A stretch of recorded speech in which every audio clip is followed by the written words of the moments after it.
अब हम लोग माइक्रोस्पोरोजेनेसिस के बारे में पढ़ेंगे। माइक्रोस्पोरोजेनेसिस, जब आप किसी एंथर का ट्रांसवर्स सेक्शन देखते हैं तो उसमें माइक्रोस्पोरेंजिया वो सर्कुलर इन आउटलाइन दिखते हैं। तो usually microsporangia circular in outline होते हैं। जैसे मान लीजिए ये एंथर का ट्रांसवर्स सेक्शन है, तो इसमें माइक्रोस्पोरेंजिया आप देख रहे हैं सर्कुलर इन आउटलाइन दिख रहे हैं। तो माइक्रोस्पोरेंजियम जो होते हैं वो सर्कुलर इन आउटलाइन होते हैं, सर्कुलर इन आउटलाइन, इस पर ध्यान रखिएगा। अब ये जो माइक्रोस्पोरेंजिया हैं इनके अंदर स्पोरोजिनस टिश्यू पाया जाता है, जैसा कि आप जानते हैं। तो इसमें स्पोरोजिनस टिश्यू पाया जाता है, और स्पोरोजिनस टिश्यू जैसा कि आप जानते हैं compact mass of homogenous cell. Homogenous cell का मतलब एक जैसी सेल्स होती हैं सारी, और वो एक दूसरे के साथ टाइटली प्लेस्ड होती हैं, उनके बीच में इंटरसेलुलर स्पेसेस नहीं होते हैं। तो स्पोरोजिनस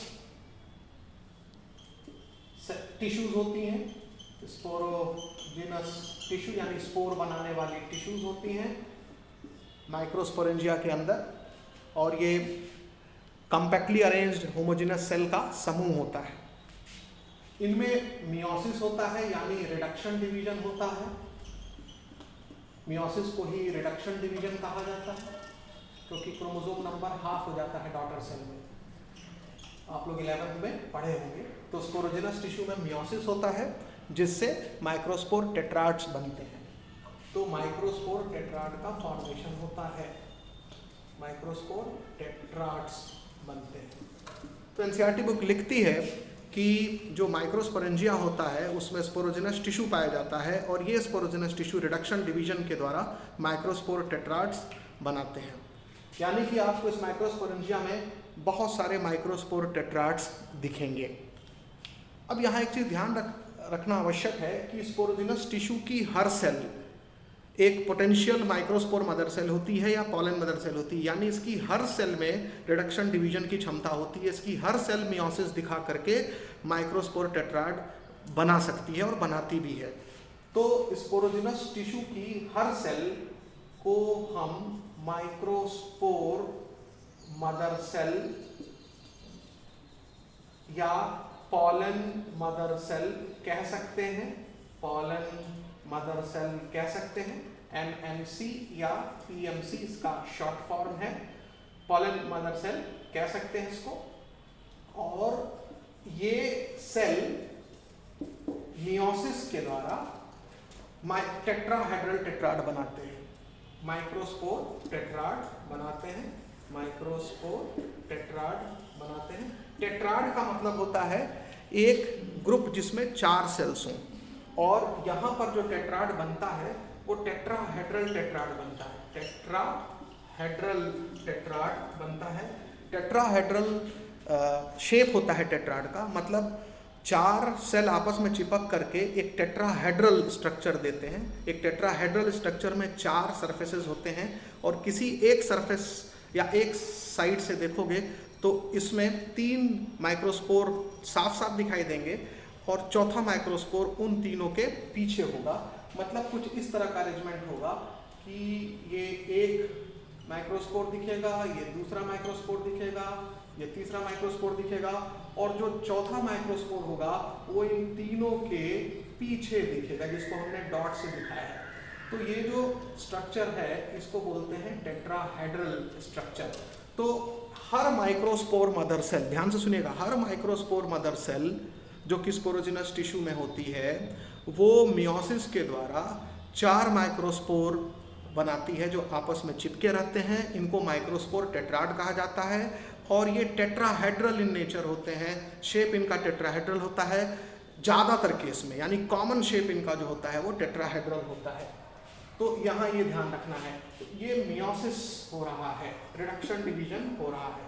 इसके बाद एनसीईआरटी बुक एक पॉइंट और लिखती है कि ये जो माइक्रोस्पोर टेट्राड है इसमें से जो माइक्रोस्पोर्स होते हैं वो सेपरेट हो जाते हैं, अलग हो जाते हैं जब एंथर मैच्योर होता है और कंडीशन ड्राई हो जाता है एनवायरनमेंट का, मतलब डिहाइड्रेशन होने लगता है एंथर का। तो व्हेन एंथर मैच्योर्स, जब एंथर मैच्योर हो जाता है, मैच्योर्स एंड डिहाइड्रेट्स, जब एंथर मैच्योर हो जाता है और डिहाइड्रेट हो जाता है तो माइक्रोस्पोर्स गेट सेपरेटेड, एक दूसरे से अलग हो जाते हैं, गेट सेपरेटेड, और फिर डेवलप्स इनटू पॉलन ग्रेन्स, तो ये पॉलन ग्रेन में डेवलप हो जाते हैं। तो आप यहां ध्यान से देखें कि माइक्रोस्पोरोजेनेसिस का मतलब क्या हुआ। माइक्रोस्पोरोजेनेसिस का मतलब हुआ माइक्रोस्पोर मदर सेल से माइक्रोस्पोर का बनना। एक माइक्रोस्पोर मदर सेल से 4 माइक्रोस्पोर बनते हैं और ये चारों माइक्रोस्पोर आपस में जुड़े रहते हैं, चिपके रहते हैं, और इनका जो शेप होता है मोस्ट कॉमन वो टेट्राहेड्रल होता है। मतलब आप किसी भी साइड से, किसी भी सरफेस से इस माइक्रोस्पोर टेट्राड को देखेंगे तो सामने से केवल 3 ही दिखेंगे, चौथा पीछे की तरफ छिपा रहेगा। तो इस तरीके से हमने आपको माइक्रोस्पोरोजेनेसिस के बारे में बता दिया है। और ये भी बात मत भूलिएगा, मैं दोबारा रिपीट कर रहा हूँ कि माइक्रोस्पोर टेट्राड जो होते हैं, इनके जो माइक्रोस्पोर्स होंगे वो ड्राई कंडीशन में यानी डिहाइड्रेशन होने पर और एंथर के मैच्योर होने पर एक दूसरे से सेपरेट हो जाएंगे और तब वो पॉलन ग्रेन में कन्वर्ट होंगे, मैच्योर होंगे पॉलन ग्रेन में। तो ये हो गया माइक्रोस्पोरोजेनेसिस। और माइक्रोस्पोरोजेनेसिस का जो साइट है वो है माइक्रोस्पोरेंजिया, और माइक्रोस्पोरेंजिया में जो स्पोरोजेनस टिश्यू आपको दिख रहा है, इसकी हर सेल को हम माइक्रोस्पोर मदर सेल या पॉलन मदर सेल कहेंगे, क्योंकि इसकी हर सेल में पोटेंशियल होता है रिडक्शन डिवीजन का, मियोसिस करने का। इसका मतलब ऐसे इसमें हजारों की संख्या में माइक्रोस्पोर टेट्राड दिखेंगे और हर माइक्रोस्पोर टेट्राड में 4 माइक्रोस्पोर होंगे। तो एक माइक्रोस्पोर मदर सेल या एक पॉलन मदर सेल से 4 माइक्रोस्पोर वाला एक माइक्रोस्पोर टेट्राड बनता है। अब आप यहाँ देखेंगे कि जो पॉलन ग्रेन्स या माइक्रोस्पोर बनते हैं माइक्रोस्पोर मदर सेल से, उनकी प्लॉइडी क्या होती है। तो जो माइक्रोस्पोर मदर सेल या पॉलन मदर सेल होती हैं, पॉलन मदर सेल, ये डिप्लॉयड सेल्स होती हैं, यानी इनमें हर क्रोमोसोम की 2 कॉपीज होती हैं, जबकि इनके मियोसिस से जो माइक्रोस्पोर्स बनते हैं ये माइक्रोस्पोर्स हैप्लॉइड होते हैं। क्योंकि आप सब लोग 11th में पढ़े होंगे कि मियोसिस से जो डॉटर सेल बनती है उसमें क्रोमोसोम नंबर पेरेंट सेल के क्रोमोसोम नंबर का आधा हो जाता है। तो अगर पेरेंट सेल डिप्लॉयड है तो माइक्रोस्पोर क्या होंगे, हैप्लॉइड। तो microspore mother cell diploid cells होती हैं, जबकि माइक्रोस्पोर्स जो है वो हैप्लॉइड सेल्स होते हैं। और माइक्रोस्पोर से जो पॉलन ग्रेन्स बनते हैं वो भी हैप्लॉइड होते हैं। और माइक्रोस्पोर से जो पॉलन ग्रेन बनता है, पॉलन ग्रेन्स को मेल गैमेटोफाइट कहा जाता है। तो pollen grains are called male gametophyte, यानी pollen grain represents male gametophyte. तो पॉलन ग्रेन भी हैप्लॉइड सेल होंगे, हैप्लॉइड स्ट्रक्चर होंगे। पॉलन ग्रेन्स का जब स्ट्रक्चर अभी हम लोग आगे पढ़ेंगे तो उसमें बताएंगे कि पॉलन ग्रेन कोई यूनिसेलुलर स्ट्रक्चर नहीं है, बल्कि इसमें एक से ज़्यादा सेल्स पाई जाती हैं। तो पॉलन ग्रेन में जितनी भी सेल्स पाई जाएंगी वो सब हैप्लॉइड होंगी, क्योंकि उनकी पेरेंट सेल भी हैप्लॉइड है यानी माइक्रोस्पोर।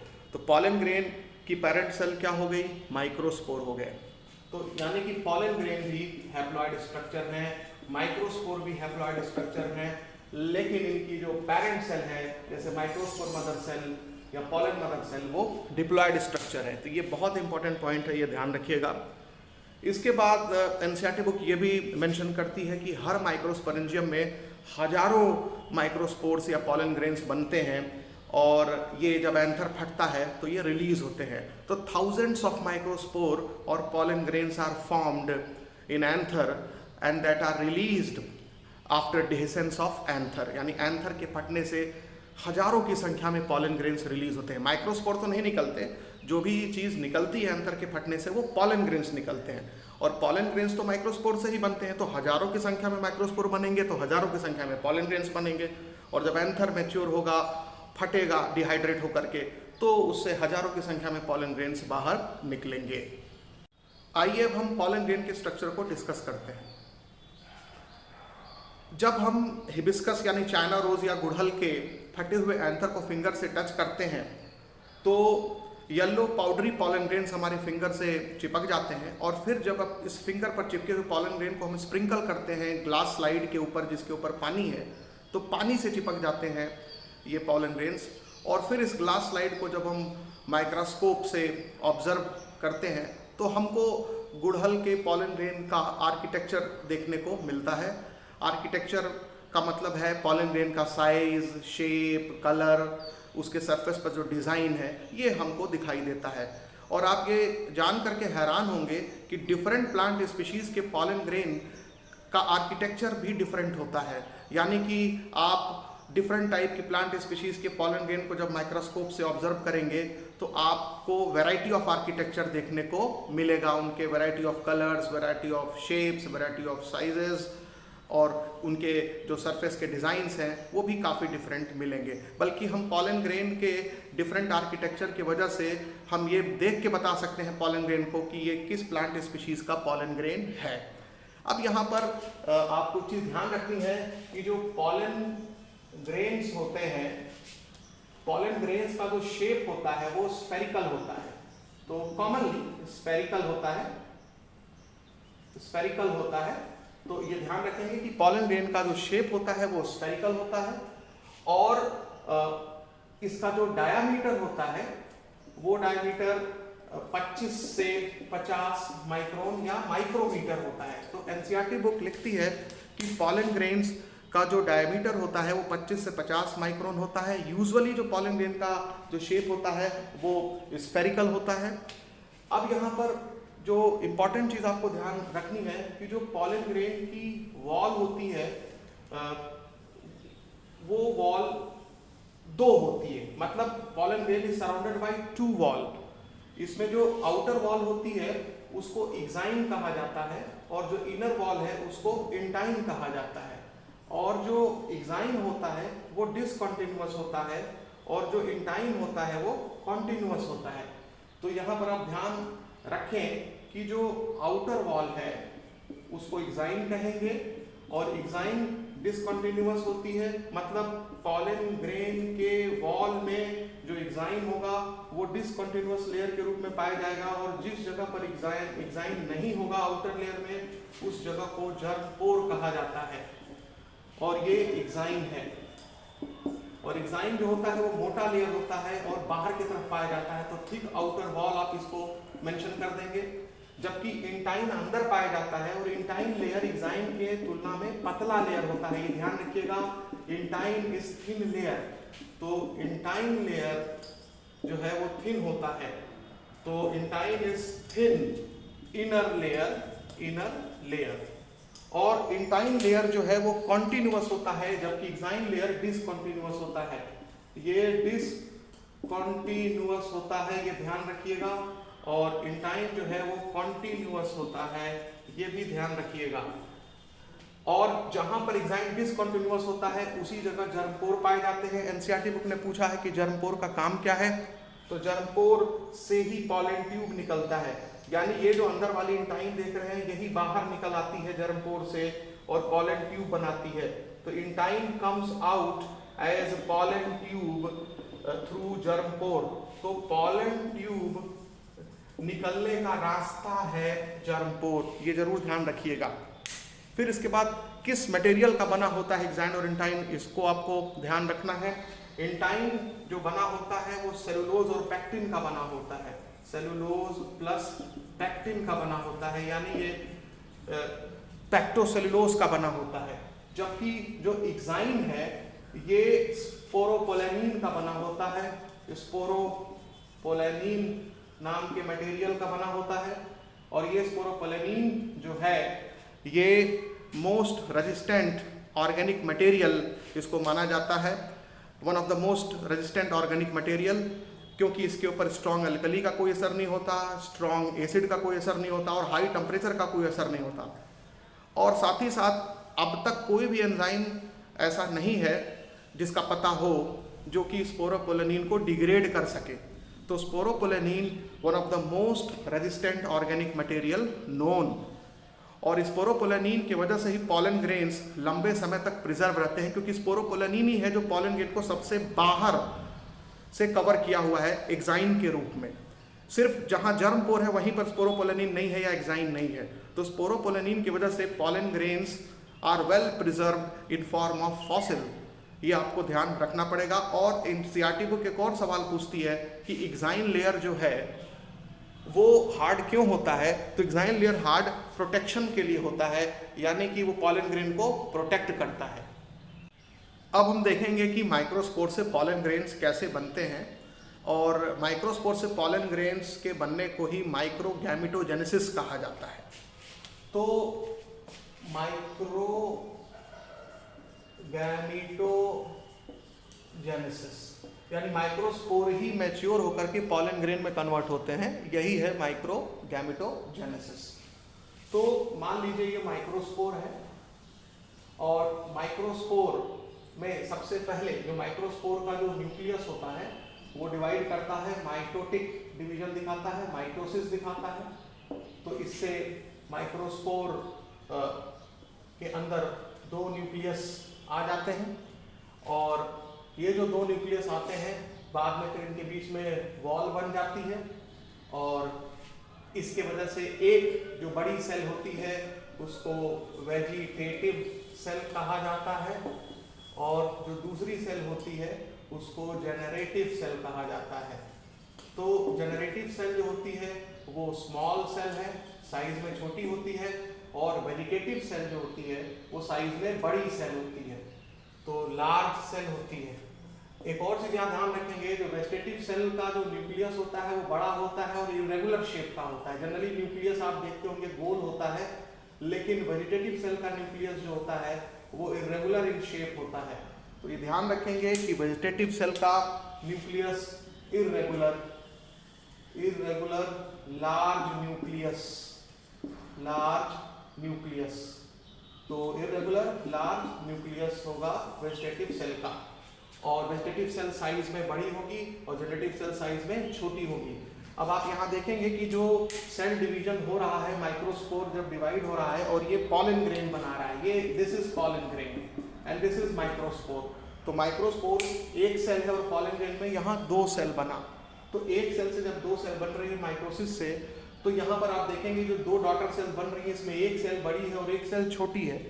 तो ये इसलिए हो पाया है क्योंकि यहाँ माइटोसिस जो है वो एसिमेट्रिकल माइटोसिस हो रहा है। यहाँ जो स्पिंडल एपरेटस बनता है, जब सेल डिवीजन आप पढ़े होंगे क्लास 11th में, तो जब स्पिंडल एपरेटस सिमेट्रिकल होगा तो दो इक्वल डॉटर सेल बनेंगी, और जब स्पिंडल एपरेटस जो है वो एसिमेट्रिकल होगा तो अनइक्वल डॉटर सेल्स बनेंगी।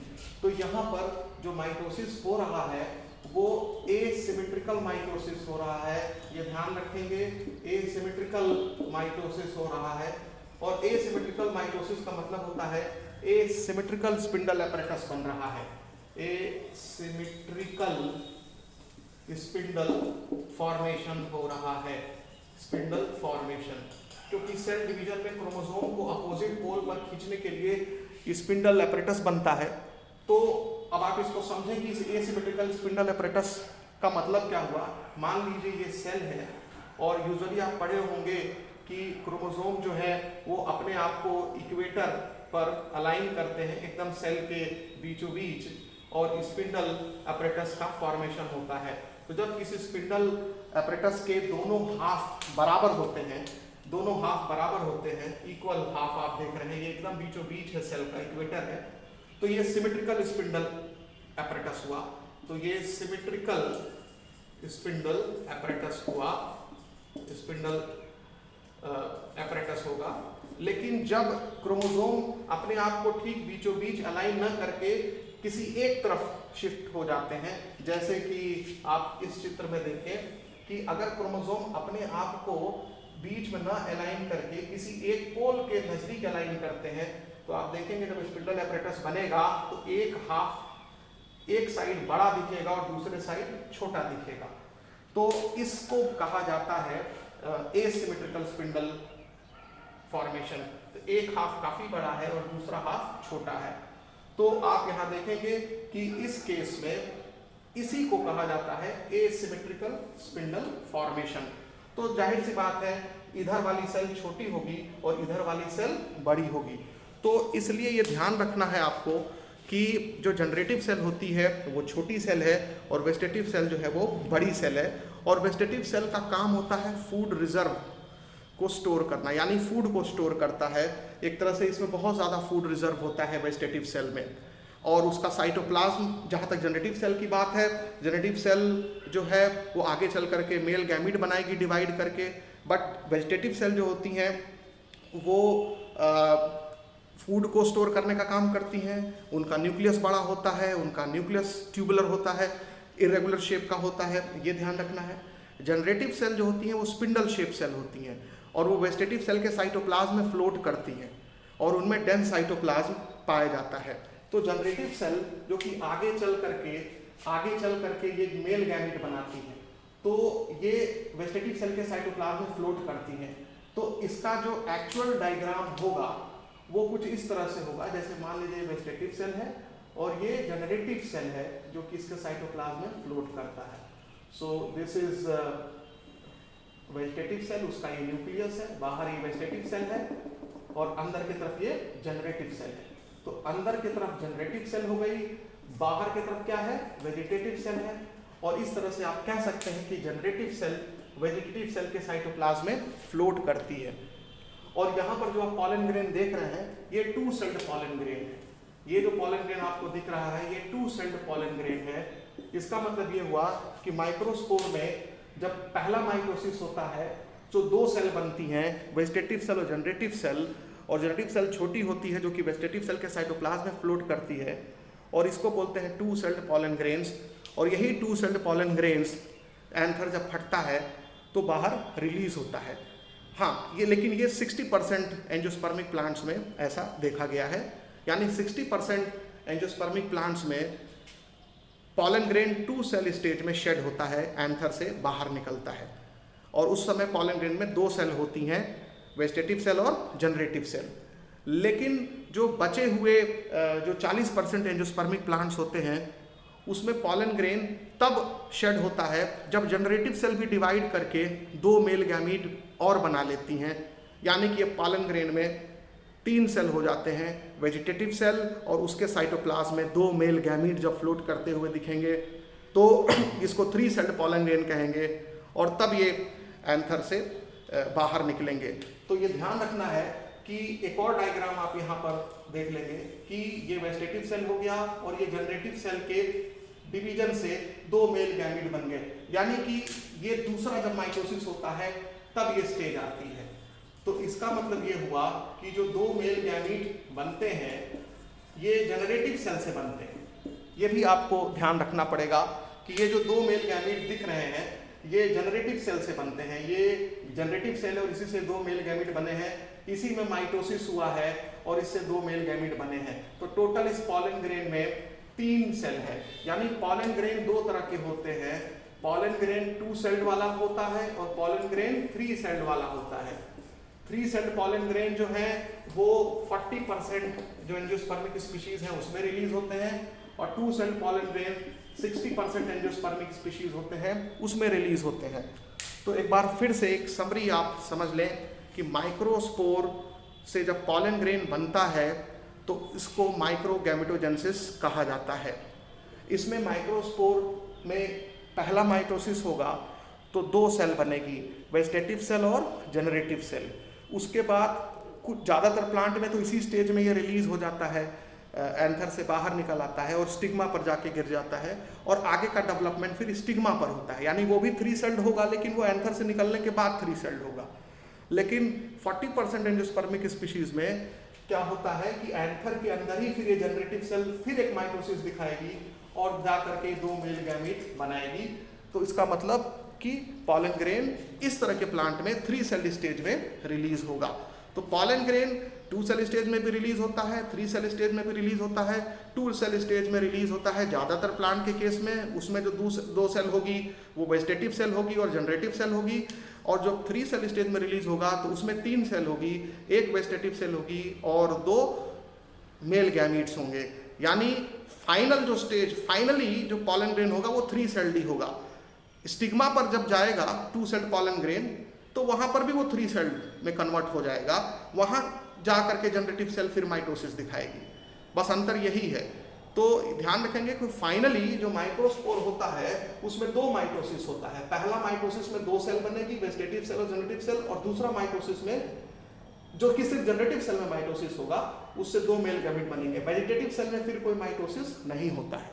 ये क्लियर हो जाना चाहिए। और एक बार फिर समझ लीजिए, वेजिटेटिव सेल बड़ी सेल है, इसमें फूड मटेरियल जो है स्टोर रहता है, इसका न्यूक्लियस इरेगुलर और लार्ज होता है, जबकि जो जनरेटिव सेल होती हैं इसमें न्यूक्लियस स्फेरिकल होता है और इसमें साइटोप्लाज्म डेंस रहता है। और जो जनरेटिव सेल और वेजिटेटिव सेल बनती हैं वो एसिमेट्रिकल माइटोसिस की वजह से बनती हैं। एसिमेट्रिकल माइटोसिस का मतलब होता है कि जब स्पिंडल एपरेटस बनता है तो उसका एक हाफ बड़ा होता है और दूसरा हाफ छोटा होता है, अनइक्वल हाफ बनते हैं। जबकि जो सिमेट्रिकल स्पिंडल एपरेटस होता है उसमें दोनों हाफ इक्वल होते हैं। ये ध्यान रखना है। जब इस तरह का स्पिंडल एपरेटस बनेगा तो 2 डॉटर सेल्स बराबर बराबर बनेंगी साइज की, लेकिन इस तरह का जब स्पिंडल एपरेटस बनेगा तो एक सेल बड़ी होगी, एक सेल छोटी होगी। आइए एक बार डायग्राम से समझने की कोशिश करते हैं कि माइक्रोस्पोर का पॉलन ग्रेन में जो कन्वर्जन होता है वो 2 सेल स्टेज और 3 सेल स्टेज में कैसे होता है। मान लीजिए ये एंथर है, ठीक है। अब एंथर के अंदर एंथर सैक है यानी माइक्रोस्पोरेंजियम है, तो उसके अंदर जो माइक्रोस्पोर होगा उसमें पहला माइटोसिस होगा तो 2 सेल बनेगी, बाहर वाली बड़ी वाली सेल वेजिटेटिव सेल और अंदर वाली सेल जनरेटिव सेल। ये वेजिटेटिव सेल है और अंदर वाली सेल जनरेटिव सेल है, जैसा कि हम लोग पहले डिस्कस कर चुके हैं। और इसको हम कहेंगे 2 सेल्ड पॉलन ग्रेन, और ये है माइक्रोस्पोर। और वेजिटेटिव सेल भी हैप्लॉइड है, जनरेटिव सेल भी हैप्लॉइड है और माइक्रोस्पोर भी हैप्लॉइड है। और ये जो डिवीजन हुआ है आपको पता है कौन सा डिवीजन हुआ है, माइटोसिस हुआ है। अब 60% केस में ये माइक्रोस्पोर से जो 2 सेल पॉलन ग्रेन बना है यही शेड होता है। मतलब ये जो शेडिंग है एंथर से बाहर निकलता है, एंथर के फटने से, ये 2 सेल स्टेज में ही शेडिंग होती है। तो पॉलन ग्रेन बाहर निकल आया वेजिटेटिव सेल और जनरेटिव सेल के साथ। ये वेजिटेटिव सेल है और ये जनरेटिव सेल है और ये 2 सेल्ड पॉलन ग्रेन है। अब इसके बाद ये स्टिग्मा पर लैंड करेगा। ये मान लीजिए स्टिग्मा है, तो पॉलन ग्रेन स्टिग्मा पर लैंड किया, पॉलिनेशन हुआ उसके कारण, और ये जब स्टिग्मा पर लैंड करेगा तो वेजिटेटिव सेल तो एज इट इज रहेगी, लेकिन जनरेटिव सेल में फिर माइटोसिस होगा और उससे जनरेटिव सेल में जनरेटिव सेल में डिवीजन होगा, माइटोसिस होगा और उससे वो 2 मेल गैमीट में कन्वर्ट हो जाएगी। यानी माइटोसिस एक बार और दिखेगा, स्टिग्मा पर दिखेगा। तो इसका मतलब ये हुआ कि स्टिग्मा पर भी माइटोसिस दिखेगा पॉलन ग्रेन्स के अंदर, और ये pollen grain finally 3 cell stage में कन्वर्ट हो जाएगा। यही मैं आपको जस्ट अभी कुछ देर पहले लेक्चर में बताया। तो 2 cell pollen grains 3 cell pollen grain में कन्वर्ट होता है स्टिग्मा पर 60% एंजियोस्पर्म्स के केस में। तो ये उम्मीद करता हूं आपको समझ में आ गया होगा। तो माइक्रोस्पोरेंजियम के अंदर, ये मान लीजिए माइक्रोस्पोरेंजियम है, माइक्रोस्पोरेंजियम के अंदर माइक्रोस्पोर से 2 सेल्ड पॉलन ग्रेन बना, उसके बाद माइक्रोस्पोरेंजियम फटा, पॉलन ग्रेन बाहर आया, स्टिग्मा पर गया, स्टिग्मा पर फिर उसमें माइटोसिस हुआ, 3 सेल में कन्वर्ट हुआ। तो फाइनली जो माइक्रोस्पोर है वो 3 सेल स्टेज में कन्वर्ट हो गया, यानी 1 सेल से 3 सेल बन गई। कितने माइटोसिस से? 2 माइटोसिस से। पहला माइटोसिस एंथर के अंदर हुआ माइक्रोस्पोरेंजियम में, और दूसरा माइटोसिस जो हुआ वो स्टिग्मा पर हुआ। तो ये ध्यान रखना है। फिर जो दूसरे तरह का केस होता है 40% प्लांट में, उसमें आप क्या देखते हैं कि उसमें पॉलन ग्रेन जो है वो 3 सेल स्टेज में शेड होते हैं, यानी माइक्रोस्पोर से 2 सेल पॉलन ग्रेन बनेगा, और 2 सेल पॉलन ग्रेन से फिर इसी माइक्रोस्पोरेंजियम में 3 सेल पॉलन ग्रेन बन जाएगा, और तब उसके बाद शेडिंग होगी। तो यहाँ यही चीज़ मैं समझाने की आपको कोशिश कर रहा हूँ कि जो माइक्रोस्पोर है उससे पहले 2 सेल पॉलन ग्रेन बनेगा एंथर के अंदर माइक्रोस्पोरेंजियम में ही, और 2 सेल से फिर 3 सेल भी वहीं बन जाएगा पॉलन ग्रेन, और यानी जो पॉलन ग्रेन निकलेगा एंथर से बाहर वो 3 सेल स्टेज में निकलेगा, उसकी 3 सेल स्टेज में सेटिंग होगी, और स्टिग्मा पर भी यही लैंड करेगा। तो ये ध्यान रखेंगे कि स्टिग्मा पर जो पॉलन ग्रेन लैंड करता है वो 2 सेल्ड होगा कि 3 सेल्ड होगा, ये प्लांट स्पीशीज पर डिपेंड करता है, लेकिन फाइनली कोई भी पॉलन ग्रेन आखिरी में 3 सेल स्टेज में ही लैंड करेगा, ये ध्यान रखना है आपको। 3 सेल स्टेज में कन्वर्ट होगा स्टिग्मा पर। ये 2 मेल गैमीट हैं, ये वेजिटेटिव सेल है, ये वेजिटेटिव सेल है, ये जनरेटिव सेल है, और प्लॉइडी की बात है तो प्लॉइडी हमने पहले ही बता दी है कि माइक्रोस्पोर हैप्लॉइड होगा, जनरेटिव सेल भी हैप्लॉइड होगा, वेजिटेटिव सेल भी हैप्लॉइड होगा, मेल गैमीट भी हैप्लॉइड होंगे। तो क्योंकि यहाँ माइटोसिस हो रहा है, यहाँ देखिए फर्स्ट माइटोसिस हो चुका है, ये सेकंड माइटोसिस हो चुका है, और तब उसके बाद पॉलन ग्रेन रिलीज हो रहे हैं। तो ये मुझे समझाना था। एक बार फिर आप इसको ध्यान से ऑब्जर्व कर लीजिए। ये 40% केस में एंजियोस्पर्म्स में ऐसा देखने में आता है, नीचे वाला केस। अब पॉलन ग्रेन की वजह से बहुत सारे लोगों में क्रोनिक रिस्पिरेटरी डिसऑर्डर्स हो जाते हैं, सीवियर एलर्जीज हो जाती हैं, जैसे अस्थमा का नाम आपने सुना होगा। अस्थमा एक एलर्जी डिसऑर्डर है, ब्रोंकाइटिस भी एलर्जी की वजह से होता है। तो ये पॉलन ग्रेन्स की वजह से होता है। जब हवा के साथ पॉलन ग्रेन्स भी इनहेल पर्सन करता है तो फिर उससे शरीर एक एलर्जिक रिस्पांस देता है, और उसी की वजह से अस्थमा या ब्रोंकाइटिस जैसी समस्याएं कॉमनली लोगों को होती है। तो उसको एनसीईआरटी वो कुछ ऐसे मेंशन करती है कि pollen grains of many plant species causes severe allergy and bronchial afflictions in some people, often leading to chronic respiratory disorders like asthma, bronchitis, etc.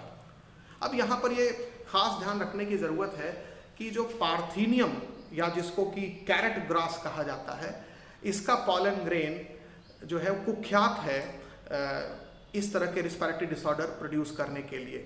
ये जो पार्थीनियम है ये भारत में बाहर से आया है। पार्थीनियम जो है वो इंडिया का इंडिजिनस प्लांट नहीं है, बल्कि जब भारत में गेहूं का जो आयात किया जाता है बाहर की कंट्रीज से, उसी गेहूं यानी इंपोर्टेड जो वीट है उसके साथ ही पार्थीनियम के सीड आए, और वो भारत में जब गेहूं उगाया गया तो गेहूं की फसल के बीच बीच में पार्थीनियम भी उगाए, और फिर धीरे धीरे ये पूरे भारत में एक ट्रबलसम वीड के रूप में फैल गए। तो पार्थीनियम एक बहुत ही कुख्यात वीड है, एक ट्रबलसम वीड है, और ये इसका पॉलन ग्रेन एलर्जी कॉज करने के लिए मशहूर है। तो इस बात को भी एनसीईआरटी बुक मेंशन करती है कि पार्थीनियम और जो कैरेट ग्रास है वो इंडिया में इंपोर्टेड वीट के साथ आया, और ये यूबिक्विटस यानी ये हर जगह पूरे भारत में देखा जाने लगा, और ये पॉलन एलर्जी कॉज करने के लिए मशहूर है।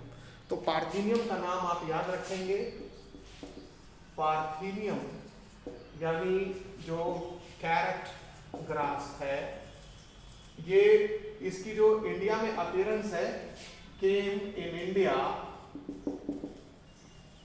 विथ इंपोर्टेड वीट,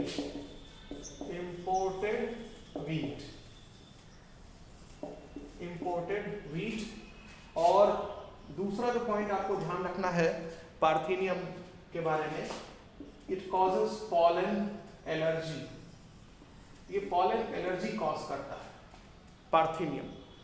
और पार्थीनियम एक वीड है और ये पूरे भारत में फैला हुआ वीड है, यूबिक्विटस है, तो ये आपको ध्यान रखना है। इसके बाद फिर जो नेक्स्ट पॉइंट जो याद रखना है कि पॉलन एलर्जी जब ये कॉज करेगा तो इससे क्रोनिक रिस्पिरेटरी डिसऑर्डर्स होते हैं, क्रोनिक रिस्पिरेटरी डिसऑर्डर्स होते हैं, उसमें जैसे खासकर एलर्जिक डिसऑर्डर्स होते हैं, एलर्जिक डिसऑर्डर्स होते हैं, और एलर्जिक डिसऑर्डर्स में अस्थमा फेमस है, तो ये ध्यान रखना है। ब्रोंकाइटिस भी होता है, ब्रोंकाइटिस भी होता है, ये ध्यान रखना है।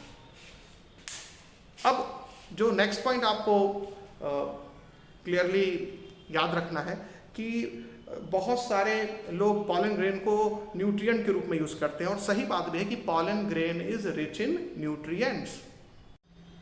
It has been become a fashion in recent years to use pollen tablet as food supplements. ये ऐसा कुछ एनसीईआरटी लिखती है। तो इसमें आपको ध्यान रखना है कि वेस्टर्न कंट्रीज में बहुत सारे लोग पॉलन प्रोडक्ट्स को यूज़ करते हैं टैबलेट्स के फॉर्म में, सिरप के फॉर्म में। इवन जो एथलीट्स होते हैं और रेस हॉर्सेस होते हैं उनको भी पॉलन का कंजम्पशन कराया जाता है जिससे कि उनकी परफॉर्मेंस बढ़ सके। तो यहाँ पर ये बहुत इंपॉर्टेंट है कि आज के समय में पॉलन ग्रेन का इस्तेमाल एज अ न्यूट्रिएंट बहुत बड़े पैमाने पर हो रहा है, और ख़ासकर भारत में उतना पॉलन ग्रेन का कंजम्पशन नहीं दिखता जितना कि विदेशों में दिखता है। तो इस पॉइंट को आप मेंशन कर लें कि pollen grain is rich in nutrients, pollen grain is rich in nutrients, और इन recent years pollen tablets are used, pollen tablets, syrups are used as food supplement,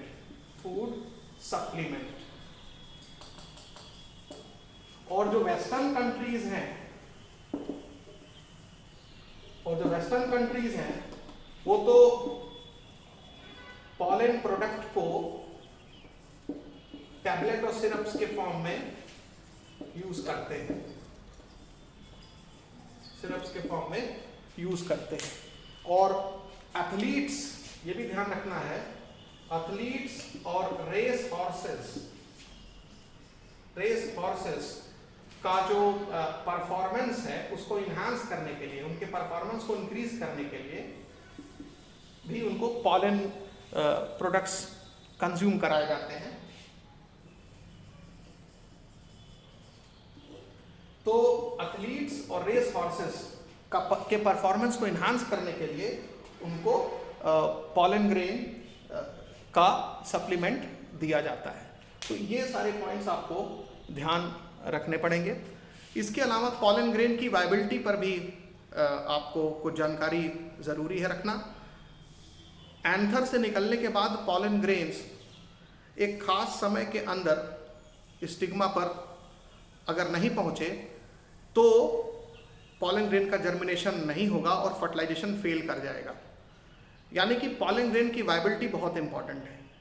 wheat और राइस में, these are example of cereals, तो सम cereals like wheat and rice में जो pollen grain की viability होती है वो 30 मिनट्स की होती है। मतलब पॉलन ग्रेन एंथर से निकला और अगर 30 मिनट के अंदर वो स्टिग्मा पर नहीं पहुंचा, 30 मिनट से ज़्यादा समय लग गया उसको स्टिग्मा पर पहुंचने में, तो फिर वो डेड हो जाएगा और उससे पॉलन ट्यूब नहीं निकलेगा और फर्टिलाइजेशन नहीं होगा। इसी तरह से कुछ प्लांट्स हैं, खासकर लेगुमिनेसी फैमिली के, रोजेसी फैमिली के और सोलेनेसी फैमिली के, उनके पॉलन ग्रेन की वायबिलिटी कुछ महीनों की होती है। Pollen grain is viable for some months. तो अगर इन महीनों के अंदर अगर इनके पॉलन ग्रेन स्टिग्मा पर नहीं गिरे, ज़्यादा समय लग गया, तो इनमें पॉलन ग्रेन का जर्मिनेशन नहीं होगा और पॉलन ग्रेन्स जो है फर्टिलाइजेशन करने में फेल हो जाएंगे। तो यहाँ ध्यान रखना है कि वीट एंड राइस में वायबिलिटी ऑफ पॉलन ग्रेन ये 30 मिनट की होती है, ये ध्यान रखिएगा, भूलिएगा नहीं। जबकि रोजेसी फैमिली, लेग्यूमिनोसी फैमिली और सोलेनेसी फैमिली, इन तीनों में पॉलन ग्रेन की जो वायबिलिटी होती है वो कुछ महीनों की होती है, 4 मंथ्स। तो ऐसा नहीं है कि पॉलन ग्रेन निकल गया एंथर से और हवा में तैर रहे हैं, घूम रहे हैं और जब मर्जी या जितने समय बाद भी स्टिग्मा पर गिर गए तो उनसे पॉलन ट्यूब निकल जाएगा। हर सेल की लाइफ होती है, उस तरह से पॉलन ग्रेन की भी लाइफ होती है। अब यहाँ एक पॉइंट और ध्यान रखिएगा, आपने सुना होगा कि ह्यूमन सीमेन या ह्यूमन स्पर्म, इस तरह दूसरे एनिमल के सीमेन या स्पर्म को लंबे समय तक स्टोर करके रखा जाता है ताकि आर्टिफिशियल इंसेमिनेशन कराया जा सके। उसी तरीके से पॉलन ग्रेन को भी लंबे समय तक स्टोर किया जा सकता है -196 डिग्री सेंटीग्रेड टेम्परेचर पर, जो कि लिक्विड नाइट्रोजन का टेम्परेचर होता है, और इसी को क्रायो प्रिजर्वेशन कहा जाता है। तो क्रायो प्रिजर्वेशन एक ऐसी तकनीक है जिससे कि सीमेन को या स्पर्म को, पॉलन ग्रेन्स को लंबे समय तक लिक्विड नाइट्रोजन यानी -196 डिग्री सेंटीग्रेड टेम्परेचर पर स्टोर किया जाता है। स्पेशली जब पॉलन ग्रेन को हम स्टोर करते हैं तो इस स्टोर्ड पॉलन ग्रेन को हम पॉलन बैंक के रूप में इस्तेमाल कर सकते हैं, जैसे हम सीड बैंक बना के रखते हैं, और क्रॉप ब्रीडिंग प्रोग्राम में हम इनका इस्तेमाल कर सकते हैं। तो एक टर्म आप जरूर याद रखेंगे, क्रायो प्रिजर्वेशन। क्रायो प्रिजर्वेशन क्या है? तो क्रायो प्रिजर्वेशन है -196 डिग्री सेंटीग्रेड टेम्परेचर पर पॉलन ग्रेन्स आर स्टोर्ड। और केवल पॉलन ग्रेन्स ही नहीं, यहाँ सेल्स को आप स्टोर कर सकते हैं, इट मे बी सीमेन और स्पर्म ऑफ एनिमल और ह्यूमन भी। तो ये ध्यान रखना है। और पॉलन ग्रेन जो स्टोर्ड रहता है उसको आप पॉलन बैंक के रूप में यूज कर सकते हैं, मैं दोबारा बोल रहा हूँ। और क्रॉप ब्रीडिंग प्रोग्राम में जैसे सीड बैंक का इस्तेमाल करते हैं, पॉलन ग्रेन का भी आप इस्तेमाल कर सकते हैं। तो यहाँ मेंशन कर लेना है कि जो स्टोर्ड पॉलन ग्रेन्स होते हैं like seed bank used in crop breeding programs, crop breeding programs, तो इनको हम क्रॉप ब्रीडिंग प्रोग्राम्स में यूज कर सकते हैं। जो स्टोर्ड पॉलन ग्रेन्स होते हैं उनको हम पॉलन बैंक के रूप में यूज कर सकते हैं, पॉलन बैंक के रूप में यूज कर सकते हैं। आइए अब हम लोग पिस्टिल का स्ट्रक्चर स्टडी करते हैं। आप लोगों को पता होगा कि गायनोशियम को फीमेल रिप्रोडक्टिव ऑर्गन या female reproductive structure of flower कहा जाता है। और गायनोशियम में या तो सिंगल पिस्टिल होता है या एक से ज़्यादा पिस्टिल होता है, जैसा कि हमने पहले भी बताया था। फिर आगे की चीज़ों को और हम लोग डिस्कस करते हैं। तो हम लोग जो डिस्कस करेंगे वो है पिस्टिल। अब आप देखिए गायनोशियम टर्म जो है वो फीमेल रिप्रोडक्टिव पार्ट के लिए इस्तेमाल किया जाता है, female reproductive part of a flower. यानी एक फूल में जो फीमेल रिप्रोडक्टिव पार्ट होता है उसके लिए गायनोशियम टर्म यूज किया जाता है। तो एक फूल में जो फीमेल रिप्रोडक्टिव पार्ट है उसके लिए गायनोशियम टर्म यूज किया जाता है। अब गायनोशियम अगर सिंगल पिस्टिल का बना हुआ है तो उसको सिंपल गायनोशियम कहेंगे, या एनसीईआरटी बुक में उसको मोनोकार्पेलरी गायनोशियम कहा गया है। तो अगर सिंगल पिस्टिल है तो मोनोकार्पेलरी गायनोशियम कहा गया है, और इसी को सिंपल गायनोशियम भी कहा जाता है, इसी को सिंपल गायनोशियम भी कहा जाता है। ये मैंने पहले भी बताया हुआ है। और यदि गायनोशियम में मोर देन वन पिस्टिल है, मोर देन वन पिस्टिल है, तो यानी कई पिस्टिल हैं, तो उसको मल्टी कार्पेलरी गायनोशियम कहा जाता है। अब एनसीईआरटी बुक तो मोर देन वन पिस्टिल लिखा है। मोर देन वन पिस्टिल का मतलब अगर 2 पिस्टिल होगा तो बाई कार्पेलरी, 3 पिस्टिल होगा तो ट्राई कार्पेलरी गायनोशियम, 4 पिस्टिल होगा तो tetra carpellary gynoecium. But NCERT book ने लिखा है कि अगर 1 पिस्टिल से ज़्यादा होगा तो उसको मल्टी कार्पेलरी गायनोशियम कहेंगे। तो मैं भी यहाँ पर वही मेंशन कर रहा हूँ कि मोर देन वन पिस्टिल अगर होगा गायनोशियम में तो उसको मल्टी कार्पेलरी गायनोशियम कहा जाएगा या इसको कंपाउंड गायनोशियम कहा जाएगा, गायनोशियम कहा जाएगा। तो ये हो गया गायनोशियम के टाइप्स की बात। अब अगर एक से ज्यादा पिस्टिल है गायनोशियम में तो फिर इसमें भी दो कंडीशन आती है कि ये सारे पिस्टिल आपस में फ्यूज्ड हैं कि फ्री हैं। अगर सारे पिस्टिल आपस में फ्यूज्ड होंगे तो उसको बोलेंगे सिनकार्पस, और अगर सारे पिस्टिल अलग अलग हैं तो उनको कहेंगे एपोकार्पस। तो याद रखें कि सिनकार्पस गायनोशियम और apocarpous gynoecium, apocarpous gynoecium. Syncarpous gynoecium में ध्यान रखना है all pistils are fused together, सारे पिस्टिल आपस में फ्यूज रहेंगे तो ऐसे गायनोशियम को सिनकार्पस गायनोशियम कहा जाएगा। और यदि गायनोशियम में जितने भी पिस्टिल हैं वो फ्री हैं, if carpels are not fused they are free, तो उसको कहेंगे एपोकार्पस। तो if all pistils are free तो इस कंडीशन को एपोकार्पस गायनोशियम कहा जाएगा। यहां पर एग्जाम्पल दिया गया है, जो सिनकार्पस गायनोशियम का एग्जाम्पल है वो पेपेवर है।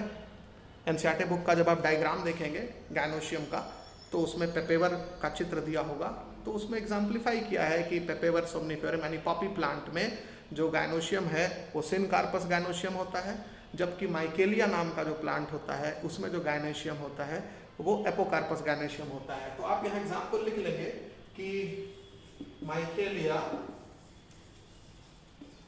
में एपोकार्पस गायनोशियम पाया जाता है और पेपेवर यानी पॉपी प्लांट में सिनकार्पस गायनोशियम पाया जाता है। तो इस तरीके से आपने ये देखा कि गायनोशियम फीमेल रिप्रोडक्टिव पार्ट होता है फ्लावर का। दो तरह के गायनोशियम होते हैं, मोनोकार्पेलरी जब एक पिस्टिल का बना होगा, पॉलीकार्पेलरी यानी मल्टीकार्पेलरी जब कई पिस्टिल का बना होगा। और जो पॉलीकार्पेलरी गायनोशियम होगा उसमें भी दो कंडीशन होगी, सिनकार्पस और एपोकार्पस। जब सारे पिस्टिल आपस में फ्यूज होंगे जैसे पेपेवर के केस में तो सिनकार्पस गायनोशियम होगा, और जब सारे कार्पल अलग अलग होंगे एक पॉलीकार्पेलरी गायनोशियम में तो उसको एपोकार्पस कंडीशन कहेंगे, जैसे माइकेलिया में।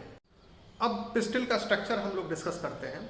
एनसीईआरटी बुक में हिबिस्कस यानी चाइना रोज के पिस्टिल का चित्र दिया है। तो पिस्टिल होता है, उसमें तीन पार्ट होते हैं, ओवरी, स्टाइल और स्टिग्मा।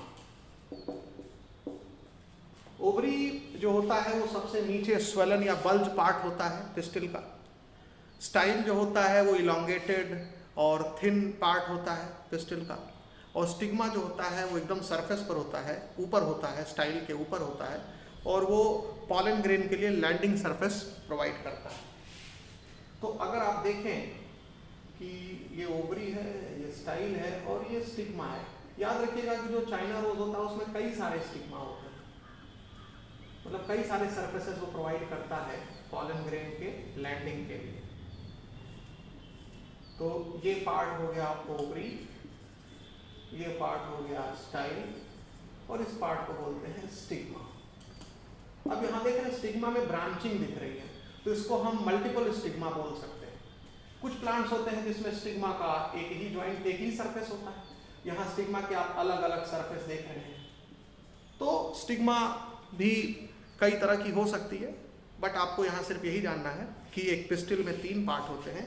नीचे का जो स्वलन बल्ज पार्ट होता है इसको ओवरी कहते हैं, उसके ऊपर लंबा, लॉन्ग, स्लेंडर, इलोंगेटेड स्टाइल होता है, और स्टिग्मा होता है जिसके ऊपर की पॉलन ग्रेन आकर के गिरते हैं, यानी एक लैंडिंग प्लेटफॉर्म का काम करता है स्टिग्मा। अब इसके बाद जो सबसे इम्पोर्टेंट पॉइंट है कि ओवरी के अंदर जो कैविटी होती है उस कैविटी को कहा जाता है लॉक्यूल, या उसको ओवेरियन कैविटी कहा जाता है। तो ओवेरियन कैविटी क्या है? ओवरी के अंदर की कैविटी है, या इसी को लॉक्यूल कहते हैं। तो locule is cavity inside ovary. और ओवरी के वॉल से प्लेसेंटा निकला रहता है, ओवरी के वॉल से प्लेसेंटा निकला रहता है, और इसी प्लेसेंटा पर ओव्यूल लगा रहता है, ओव्यूल। और यही ओव्यूल आगे चल करके सीड में चेंज हो जाता है। तो ओव्यूल को ही बोलते हैं मेगास्पोरेंजियम, मेगास्पोरेंजियम। अब ये ध्यान रखना है कि एक ओवरी में क्या एक ही ओव्यूल होता है कि एक से ज़्यादा होता है। इस चित्र में तो हमने एक ओवरी में एक ही प्लेसेंटा बनाया है और उसके ऊपर एक ही ओव्यूल को चिपका हुआ दिखाया है, बट ऐसा नहीं है कि सभी प्लांट के ओवरी में सिर्फ एक ही ओव्यूल होगा। तो एनसीईआरटी बुक इसको एग्जाम्पलीफाई करती है कि कुछ प्लांट होते हैं जिनके ओवरी में सिंगल ओव्यूल होता है, जैसे कि वीट है, पैडी है, मैंगो है। और कुछ प्लांट होते हैं जिनके ओवरी में बहुत सारे ओव्यूल्स होते हैं, जैसे पपाया है, वाटर मेलन है, ऑर्किड्स हैं। तो ईच ओवरी, ध्यान रखिएगा, इसमें सिंगल ओव्यूल भी हो सकता है या मैनी ओव्यूल भी हो सकता है। सिंगल ओव्यूल के एग्जाम्पल में वीट हो गया, राइस हो गया, मैंगो है। जबकि मैनी ओव्यूल के एग्जाम्पल में आपको ध्यान रखना होगा कि पपाया होगा, वाटरमेलन होगा। ये बहुत ही इंपॉर्टेंट एग्जाम्पल्स हैं, पपाया, वाटरमेलन, ऑर्किड्स। तो इस तरीके से जो ओवरी है वो बहुत इंपॉर्टेंट पार्ट होता है फल और सीड बनने के लिहाज से, क्योंकि जो ओवरी वॉल है इससे फ्रूट वॉल बनती है और फल के अंदर जो आप बीज देखते हैं वो इसी ओव्यूल से बनता है। आइए अब हम लोग ओव्यूल या मेगास्पोरेंजियम का स्ट्रक्चर डिस्कस करते हैं।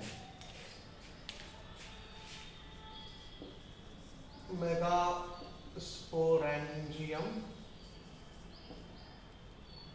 या ओव्यूल,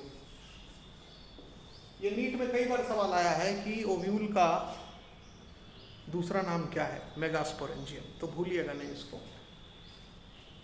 तो ये तो आपको हमने पहले ही बताया है कि ओव्यूल ओवरी के अंदर जो कैविटी होती है, लॉक्यूल, उसके अंदर होते हैं, और ओवरी वॉल से प्लेसेंटा निकला होता है, उससे ओव्यूल अटैच रहता है। तो ये ध्यान रखेंगे कि मान लीजिए ये ओवरी वॉल है और ओवरी वॉल से प्लेसेंटा निकला है। सपोज दिस इज प्लेसेंटा, और प्लेसेंटा से ओव्यूल का स्टाल्क निकला रहता है जिसको फ्यूनिकल कहा जाता है। तो व्हाट इज फ्यूनिकल? तो funicle is stalk of ovule. तो ये ध्यान रखेंगे, फ्यूनिकल क्या है? ये ओव्यूल का स्टाल्क है, और इसको आप लिख लीजिए फ्यूनिकल या स्टाल्क ऑफ ओव्यूल। यानी ओव्यूल फ्यूनिकल के मदद से प्लेसेंटा से जुड़ा रहता है, एंड दिस इज प्लेसेंटा। और प्लेसेंटा निकला रहता है ओवरी के वॉल से, दिस इज ओवरी वॉल। अब ये जो फ्यूनिकल है इससे बॉडी ऑफ ओव्यूल अटैच रहता है। ये मान लीजिए बॉडी ऑफ ओव्यूल, ये बॉडी ऑफ ओव्यूल अटैच रहता है। तो ये जो बॉडी ऑफ ओव्यूल है ये फ्यूनिकल से अटैच है, और फ्यूनिकल से इस जगह पर अटैच है। तो आप इसको लिख लीजिए बॉडी ऑफ ओव्यूल। तो बॉडी ऑफ ओव्यूल फ्यूनिकल से अटैच रहता है जिस रीजन में, इसी रीजन को बोलते हैं हिलम। यानी हिलम एक जंक्शन है बॉडी ऑफ ओव्यूल और फ्यूनिकल के बीच में। So this is hilum. तो हिलम क्या है? It is junction between funicle and body of ovule. This is the region that is hilum. ये फ्यूनिकल और बॉडी ऑफ ओव्यूल के बीच का जंक्शन है। तो जंक्शन बिटवीन, तो ये जंक्शन हो गया, junction between funicle and body of ovule, body of ovule. अब इसके बाद हम लोग बॉडी ऑफ ओव्यूल की बात करते हैं। तो बॉडी ऑफ ओव्यूल में 2 या 1 इंटेगुमेंट पाए जाते हैं। तो बॉडी ऑफ ओव्यूल में 2 या 1 इंटेगुमेंट पाए जाते हैं। हम यहाँ पर 2 इंटेगुमेंट दिखा रहे हैं आपको। तो ये आउटर इंटेगुमेंट हो गया, यानी बॉडी ऑफ ओव्यूल के 2 इंटेगुमेंट्स होते हैं, और ये इनर इंटेगुमेंट हो गया, इनर इंटेगुमेंट। तो बॉडी ऑफ ओव्यूल में कुल 2 इंटेगुमेंट होते हैं, और इंटेगुमेंट पूरे ओव्यूल को, बॉडी ऑफ ओव्यूल को सराउंड करते हैं, लेकिन कुछ जगह पर इंटेगुमेंट नहीं होते हैं। जैसे ये जगह पर आप देख रहे हैं इंटेगुमेंट नहीं है। तो जहां पर इंटेगुमेंट नहीं होगा उस स्मॉल ओपनिंग को माइक्रोपाइल कहा जाता है, और ये एक तरह से ओव्यूल के टिप पर होता है। इसको बॉडी ऑफ ओव्यूल का टिप कहा जाता है, और यहाँ टिप पर जो इंटेगुमेंट है वो आगे तक कंटिन्यू नहीं करते, यहाँ गैप रह जाता है। इस जगह पर इंटेगुमेंट नहीं होते हैं, आउटर या इनर, इसको माइक्रोपाइल कहा जाता है। तो माइक्रोपाइल वो जगह है बॉडी ऑफ ओव्यूल में जहाँ पर इंटेगुमेंट नहीं होते। तो ये आपको ध्यान रखना पड़ेगा कि बॉडी ऑफ ओव्यूल वो जगह, बॉडी ऑफ ओव्यूल के उस जगह को माइक्रोपाइल कहेंगे जहाँ इंटेगुमेंट नहीं होगा। अब उसके बाद जो माइक्रोपाइलर एंड हो गया, बॉडी ऑफ ओव्यूल का ये माइक्रोपाइलर एंड हो गया, इसका ठीक अपोजिट जो एंड होता है उसको चलाजा एंड बोलते हैं, उसको चलाजा कहा जाता है। तो ये वाला पोर्शन जो है वो चलाजा हो गया, यानी माइक्रोपाइल जिस तरफ है उसके ठीक अपोजिट एंड वाला पोर्शन होगा जो बॉडी ऑफ ओव्यूल का, उसको चलाजा कहेंगे। तो chalaza lies just opposite to micropyle, ये आपको ध्यान रखना पड़ेगा, ठीक है। और इंटेगुमेंट जितना पोर्शन को कवर करता है, यानी ये जो पूरा पोर्शन आप देख रहे हैं, ये पूरा पोर्शन को न्यूसेलस कहा जाता है, यानी nucellus. The portion of body of ovule that is covered by integument, it is called nucellus। तो ये पूरा पोर्शन न्यूसेलस कहा जाता है। ये चलाजा है, ये इंटेगुमेंट है, ये आउटर इंटेगुमेंट, ये इनर इंटेगुमेंट, ये आउटर इंटेगुमेंट, ये इनर इंटेगुमेंट। ये एक तरह से लॉन्गिट्यूडनल सेक्शन है ओव्यूल का। दिस इज एलस ऑफ ओव्यूल, ध्यान रखिएगा। तो इसमें इंटेगुमेंट जिस पोर्शन को सराउंड करता है, इस पोर्शन को न्यूसेलस कहा जाता है।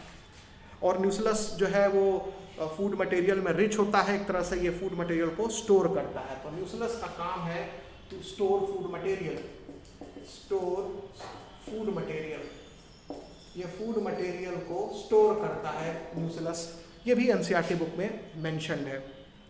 और इस न्यूसेलस के अंदर एम्ब्रियो सैक पाया जाता है, इसी को हम फीमेल गैमेटोफाइट कहते हैं।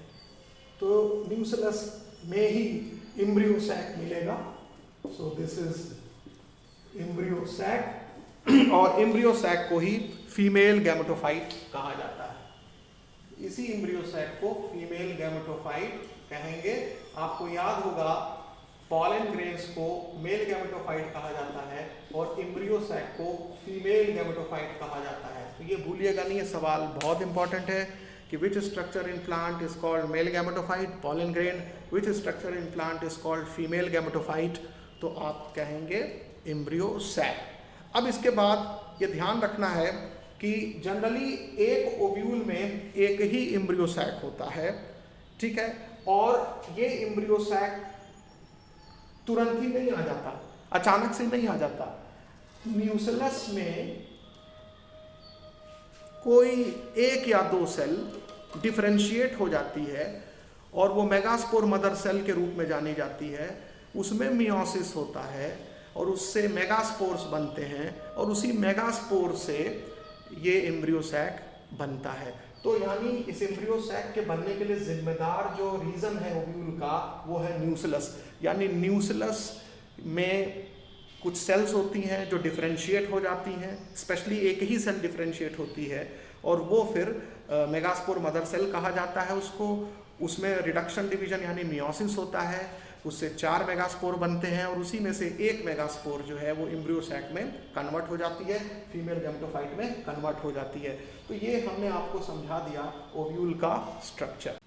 एक चीज़ हमेशा ध्यान रखिएगा कि जो बॉडी ऑफ ओव्यूल होता है इसमें इंटेगुमेंट भी आता है, न्यूक्लियस भी आता है और चलाजा भी आता है। यहाँ पर जो चलाजा वाला पार्ट है वो माइक्रोपाइल के ठीक अपोजिट होता है, जैसा कि हमने आपको पहले बताया है। और चलाजा को बॉडी ऑफ ओव्यूल का बेसल पार्ट भी मानते हैं, यानी जो फ्यूनिकल अटैच होता है बॉडी ऑफ ओव्यूल से और जिस पॉइंट पर अटैच होता है उसको तो हिलम कहते हैं, और वो हिलम जो होता है वो एक्चुअली चलाजा वाले हिस्से में ही होता है। और चलाजा जो है वो बॉडी ऑफ ओव्यूल के बेसल पार्ट को कहा जाता है। तो अगर ये सवाल आता है कि चलाजा बॉडी ऑफ ओव्यूल के एपिकल पार्ट में होता है, बेसल पार्ट में होता है, लेटरल पार्ट में होता है, तो आप कहिएगा कि चलाजा जो है वो बेसल पार्ट में होता है। इसको हम कुछ ऐसे भी समझ सकते हैं कि ये प्लेसेंटा है, ओवरी वॉल से निकला हुआ, ये फ्यूनिकल है, और ये मान लीजिए बॉडी ऑफ ओव्यूल हमने ऐसे बना दिया। और बॉडी ऑफ ओव्यूल जहां बनाया तो इसमें हमने ऐसे इंटेगुमेंट भी दिखा दिया। एक दूसरा डायग्राम हम दिखा रहे ताकि चीजें और आसानी से समझ में आ जाए। और ये इंटेगुमेंट बना दिया, और आप देखिए this is micropyle. Generally ovule ज्यादातर एंजियोस्पर्म के केस में एनाट्रोपस होते हैं, इसलिए एनसीईआरटी बुक में एनाट्रोपस ओव्यूल का जिक्र किया है। एनाट्रोपस ओव्यूल ऐसे उसमें बॉडी जो है वो लटकी रहती है, वो फ्यूनिकल के नजदीक आ जाता है लटक करके, जो माइक्रोपाइल है। अब आप देखिए ये फ्यूनिकल है और ये माइक्रोपाइल है, यानी फ्यूनिकल और माइक्रोपाइल एक दूसरे के काफी करीब है। जबकि ये एनाट्रोपस ओव्यूल में जो कि एनसीईआरटी में डायग्राम दिया है, इसी को उल्टा करके दे दिया है। ये वाला पोर्शन ऊपर कर दिया है, बस अंतर यही है, ये पूरा पोर्शन ऊपर कर दिया है। जबकि जब फ्यूनिकल और माइक्रोपाइल ठीक अपोजिट होते हैं, अब आप देखिए यहाँ फ्यूनिकल किधर है और यहाँ माइक्रोपाइल किधर है, और यहाँ फ्यूनिकल और माइक्रोपाइल अगल बगल है, तो ये एनाट्रोपस ओव्यूल है। और यहाँ माइक्रोपाइल और फ्यूनिकल दूर दूर है, ये ऑर्थोट्रोपस ओव्यूल है, इसको ऑर्थोट्रोपस बोलेंगे। तो ऑर्थोट्रोपस पे आप ध्यान दीजिएगा, कोई भी ओव्यूल ध्यान दीजिएगा, जो बेसल पार्ट होता है, मतलब ये वाला जो पार्ट होता है, इसको चलाजा कहते हैं। और ये चलाजा भी माइक्रोपाइल के अपोजिट होता है, जो कि हमने पहले ही आपको बताया है। और ये एम्ब्रियो सैक है। तो आप देखिए ये माइक्रोपाइल है, ये न्यूक्लियस है, ये चलाजा है। एंड चलाजा जो है वो बेसल पार्ट को कहते हैं ओव्यूल के, और चलाजा वाले ही पोर्शन से ये फ्यूनिकल अटैच है, और जिस जगह पर अटैच है इसी जगह को कहा जाता है हिलम। तो बस ये बताना ज्यादा आवश्यक था कि चलाजा किस तरफ होता है बॉडी ऑफ ओव्यूल में, तो बोलिएगा बेसल पार्ट में। अब यही मान लीजिए ऐसे मुड़ गया तो ये डायग्राम हो गया। तो जब ये मुड़ गया तो चलाजा ऊपर दिखने लगेगा, चलाजा ऊपर दिखने लगेगा। तो चलाजा ऊपर दिखने लगेगा तो हम कहेंगे ना कि बॉडी ऑफ ओव्यूल का बेसल पार्ट, ये बेसल पार्ट है। ये मुड़ने से ऊपर दिख जरूर रहा है, लेकिन है ये क्या, सीधा करोगे तो ये बेस पर आ जाएगा। तो chalaza is located in the basal part of ovule.